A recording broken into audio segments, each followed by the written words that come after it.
Hello friends, আশা করি তোমরা সবাই খুব ভালো আছো। আমরাও বেশ ভালো আছি। আজকে আমাদের একটা জায়গায় যাওয়ার ছিল। দাঁড়াও তোমাদেরকে দেখাই।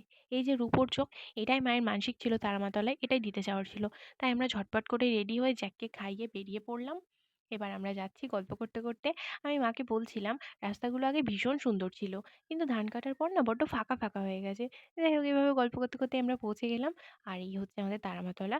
ভিতরে কোনো ক্যামেরা অ্যালাউ ছিল না। তাই আমি বাইরে এসে একটু ভিডিও করে নিচ্ছিলাম তোমাদের সাথে শেয়ার করবো বলে সবকিছু। ভীষণ সুন্দর জায়গাটা। যাই হোক, তারপর বাড়ি ফিরছিলাম। আর জাস্ট রাস্তাগুলো তোমরা একবার দেখো। এরপর বাড়ি ফিরে দেখলাম জ্যাক আর দাদু বাইরে বসে রয়েছে। জ্যাকের তো মাকে দেখে পাগলামি শুরু হয়ে গেছে। ও একটা সেকেন্ডও মাকে ছাড়া একা থাকতে পারে না। ভীষণ ভালোবাসে মাকে, তাই মাকেই বকাবকি করছিল যে তুমি কেন আমাকে রেখে দিয়ে চলে গেছো। তো এভাবে ওরা ওদের আদর পর্ব সারছিল। আর আমি সবাইকে প্রসাদ দিচ্ছিলাম, জ্যাককেও একটু খাইয়ে দিলাম। তারপর খুব খিদে পেয়ে গেছিল, দেখলাম মা ঝটপট করে রান্না করে নিয়েছে পোস্ত, ডাল আর বাঁধাকপির পকোড়া। এই দিয়ে আমরা লাঞ্চ